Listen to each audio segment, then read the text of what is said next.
Welcome to Inside the Realtor Studio, interviews with industry leaders and professionals in real estate. This year, the Tucson Association of Realtors turns 100, 1921 to 2021. We honor our history by conducting interviews of the past presidents of the Tucson Association of Realtors. We'll learn a bit of history by talking to the experts themselves. Today's past president is John Hamner. John grew up in Southern California, and as the oldest of three siblings with a farmer-rancher family, he learned the value of hard work and honesty in all dealings at a very young age. In 1965, he moved to Phoenix with his family, and he and his brother met their future wives, with both couples getting married in 1972. John and Connie moved to Tucson with their young daughter, Jennifer, in 1978. Jen is now a doctor practicing in Dallas, and John started his real estate career in 1982. Here's a few milestones in John's career. 1982, John earned his real estate license. 1990, he completed the Certified Residential Specialist designation, CRS. In 1991, he earned his broker's license. In 1996, he completed the Certified Residential Broker designation, CRB. And in 1997, he was elected president of the Tucson Association of Realtors. From 2005 through 2007, he completed his core Certified Commercial Investment Member courses and was awarded the CCIM designation in 2007. And in 2015, he was awarded the Honorary Life Member Award from the Tucson Association of Realtors. And the world's best trivia question: which Tucson Association president, along with his brother, married twin sisters, Connie and Bonnie? You now have the answer. Let's give a big Inside the Realtor Studio welcome to John Hamner. Hi, John. Glad to be here today, Steve. Yeah. So let's begin our voyage with a little bit about real estate before you were president. So where did you first hang your license? I believe, and it's a long time ago, I think it was about 82 or so, and it was Denton Realty at the time. And I believe that's where I first activated my license. They had an office on North Oracle Road, and that's where it was out of. I've heard the name before, so yeah, so somebody else might have brought it up too. What drew you to real estate? I thought that it would be smart to have a real estate license because I always was interested in investing in income property. And why not make up the commission in a deal and buy real estate? Little did I know that you needed a lot more than a commission to buy a property. Oh, sure. Yeah. So now, during your career, have you worked alone, or have you worked with a partner, or in a team, or anything? I've done all of that. Most of it was solo. Okay. And then I think in the mid to later 80s, my wife Connie activated her license, and we did business for a while together, and then it was probably in the 90s that I saw that she was doing very well in the business and didn't need me to go help her on a listing appointment. She could do that herself. And I had always had an interest in commercial real estate. And so it was probably the 1992 or 93, I went into commercial real estate. Okay. Well, now I also saw in your biography and that you actually owned your own brokerage for a while. We did. We from 91 until 2005, we owned the firm Remax Premier Realty. It's not a name today, but it was. We had a nice group of agents, and just it became the time. We didn't see the crash coming. We weren't that smart. Otherwise, we'd have sold maybe all of our real estate at the same time. But it just seemed the right time for Connie and I to remove ourselves from ownership and just do what we really enjoyed, and that's helping people that had real estate needs. And what part of town was your brokerage in? It was right at the corner of Ina and Oracle, and Okay. the Toscana Shopping Center where Safeway is. Oh, okay. There you go. Good location. It was. So you started, what year did you start? 1982. Can you describe the technology of the day? Oh, I don't know if we knew what technology meant back in 1982. Okay. It was stated that all the property records of people's properties in the city and then in the county could be found on microfiche. And so this was pre having a database coming through over a phone signal to get MLS data. And the offices would store these, have these closets with all the printed MLS books. So you could go take pictures of comps to take on a listing appointment. And, but you could get all the details of the property from microfiche, which was probably ahead of the other aspect, and that was marketing and listing properties. Now, was that available at all the libraries or just the main library, or? The offices had subscriptions to it. So they had a microfiche reader usually in all offices, and you could take your turn, usually one per office, and you'd have to wait if somebody was there, and then you would go in and pull up your property to see the square footage and different details that they had at the time. So this wasn't something that was offered through the Tucson or the Pima County libraries, right? No, well, they may have had it there, but each of the real estate offices had it. They all had their own. Okay. Mm-hmm. Yeah. It's a little bit of research and a lot of spinning to get what you needed, I imagine. Well, it was interesting. As we moved a little later into the 80s, then having a computer in an office meant something, although most of us didn't have a clue how to use it and make money from it or get listings from it. Yeah. But I believe I had ended up migrating to Realty Executives in about 1985. And at that time, I thought, okay, I probably need to move into technology. And I got an IBM XT. Anybody who knows way back then, that would take up a good part of a desk and had very little memory or ability. But I was able to, with that machine, to connect with the data that was then coming to us from MLS and be able to send personalized letters out to a farm area. And, and I didn't have to type each address in. It was just done for me. So desktop publishing way back when, huh? Yes, I used not Word, but WordPerfect. WordPerfect, yeah. Way back I remember that. And so we were able to merge that data using DBase with WordPerfect and send that print out on it wasn't a laser printer, it was a check writer printer, and send out what looked like a personally typed letter to a homeowner. Oh, wow. So let's move over to your presidency. What building were we operating out of when you were president? I think where you're at now, but I could be wrong about that, Steve. I don't know when did TAR move into the existing facility on Tucson Boulevard? Actually, we might have been there at that point. I know when I talked with both Sue Carton and Laura Mance that we were in at that point in the new building. So you may, or we might have just been going in, not sure. I think so, but I'm not sure either, and I'm sorry. That's okay. Do you remember who your CEO was? Yeah, Bev. And I can't remember Bev's last name. Somebody else has mentioned her along the way, so we've got that.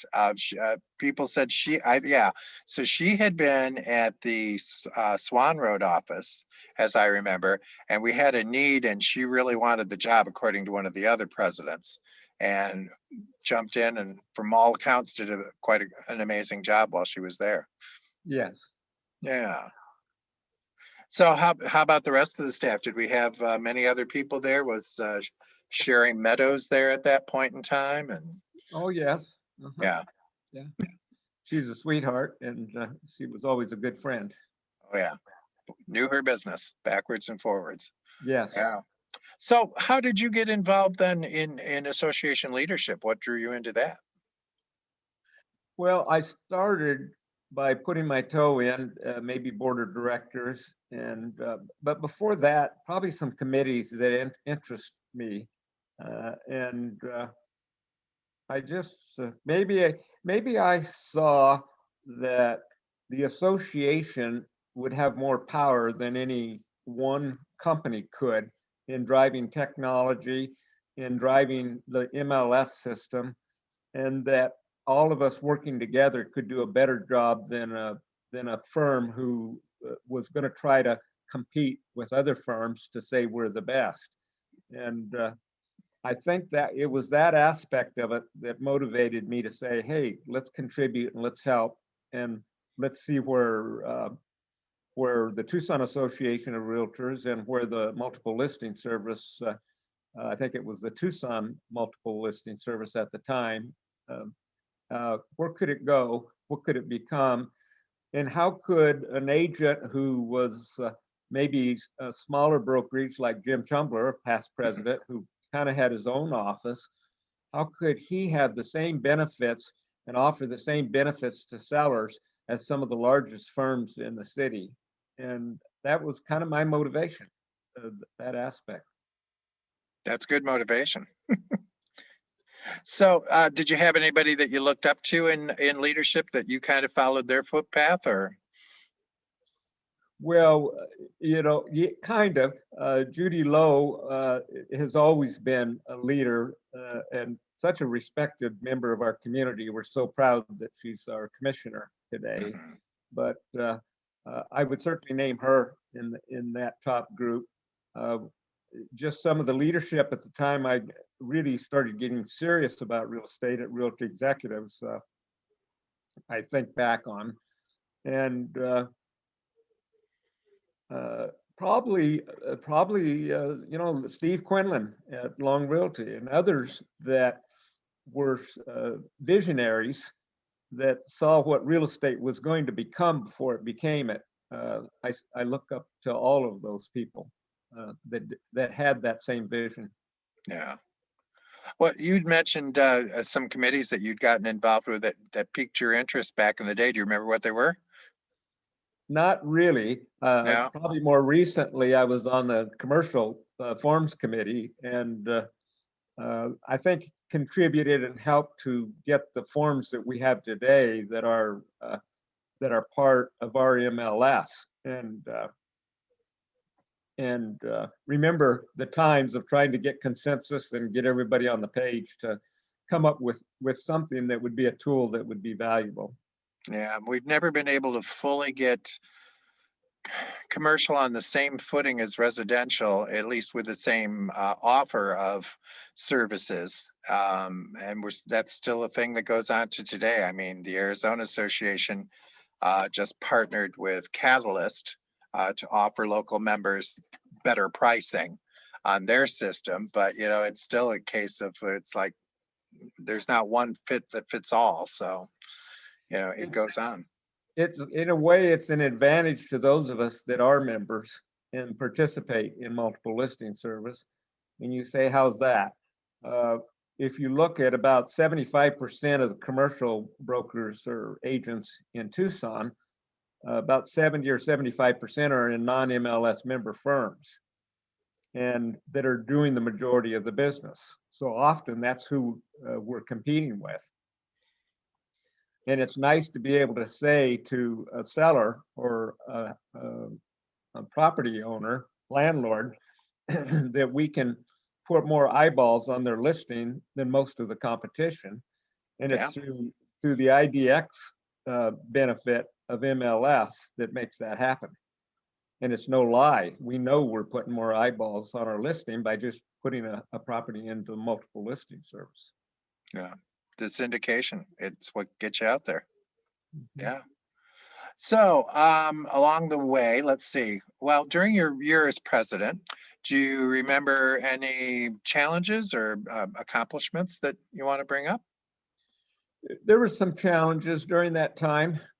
I think I can't remember all the details, but part of it would have been maybe some of the larger firms were trying to do their thing, and maybe it wasn't the way the direction of the average agent in the city was going. And I think there was some pushback from TAR at that time. And I think it was after my term that Bev resigned.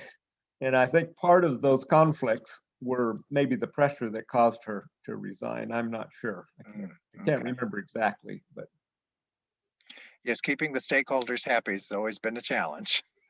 I think there were some firms were thinking of doing their own MLS or having a separate MLS. Mhm. And I Yeah. think there was talk of that during my term.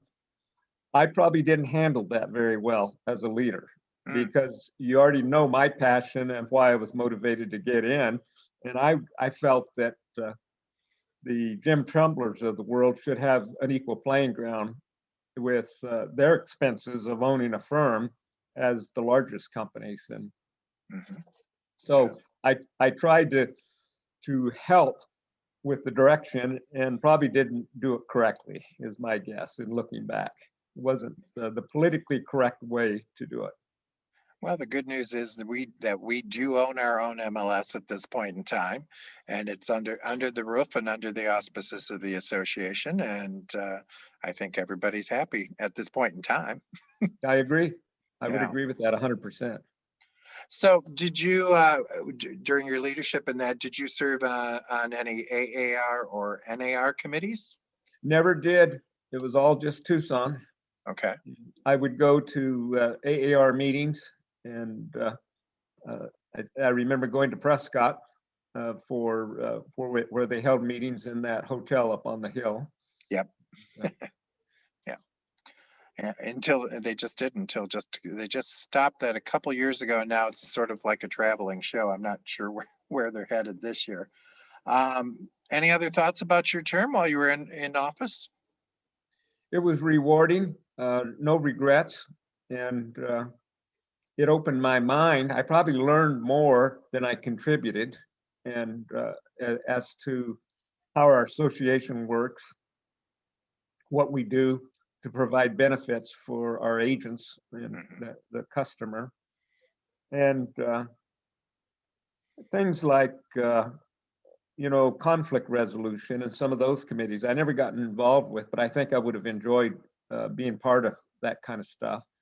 My former commercial broker partner, Gary Best, was involved with that, and he always Mhm. enjoyed that a lot. Yes, that's part of his resume, which we've already had his interview.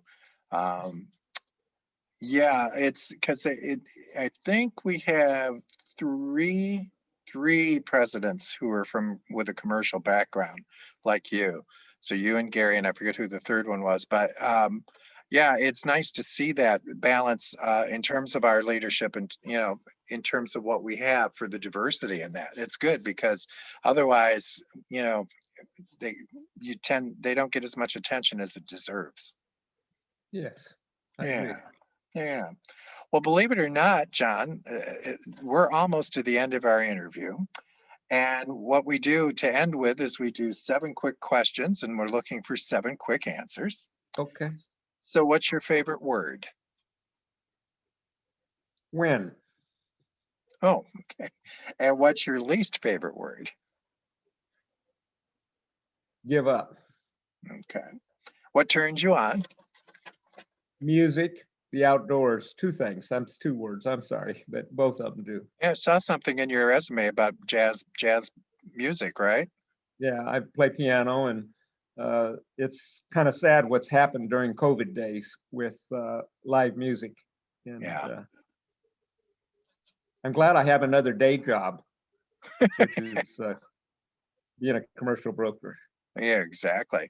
And we did what turns you on. What turns you off? Lack of honesty. Okay. And what profession other than real estate would you have liked to have attempted? I think I could have been an attorney because so much of what we do is negotiation Mhm. and listening more than talking. And I think that's what would probably make a good attorney. I love solving problems that when somebody says, I don't know how to do this, if I don't know how to do it, I'm going to find out how to do it so I can help that person. So I think maybe being an attorney, I think I could have been a forensic person, and Mm, that's trying to solve who did it. yeah. And just because I love solving problems. Now, is there a Big, profession a that, big part of what I do in commercial brokerage is solving problems, a big part. oh yeah, definitely. And is there a profession you're super glad you didn't attempt? I had applied to the uh, Department of Transportation to be a highway patrolman and was put Oh, on the roster, but was never called. And it's the best blessing that could have ever happened to me. things have a way of working out, don't they? Well, So, it's hard on families. It's not an easy career. And I yeah, recognized that later in life. yeah. So, in closing, if you could do a shout out to anyone living or not in the real estate community, who would it be and why?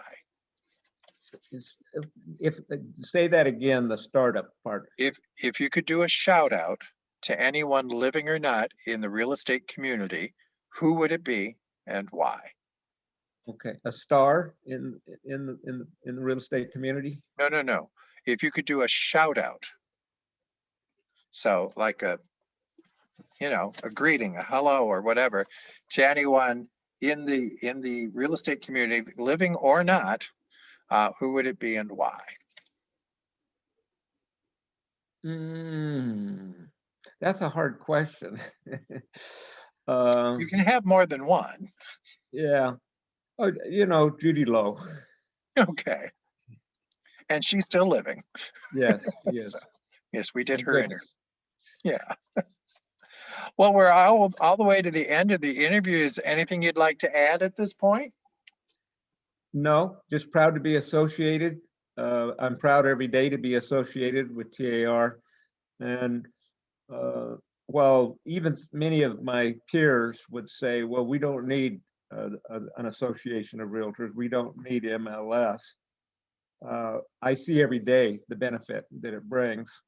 Yeah. And if I were to say what would be great, it would be great if we as an association could look at other associations that have done commercial brokerage better than we have and figure out how did they do that? What did they do? And what works and what doesn't? And maybe there's not enough of us to invest much energy in that. And I understand that. That's business. But it would be neat if we could. John, that's how a task force gets formed and who the chair of it would wind up being. Well, I'll help if the help is if the call ever comes, Steve, I'll help. All right, great. Good deal. Well, thanks again. Great to interview. Have a wonderful life, and I'll see you out, I'm sure, hopefully at the Arizona Inn before too awful long. I missed that where the past presidents meet. Well, thank you, Steve, and thank you for your service to our association. Thank you.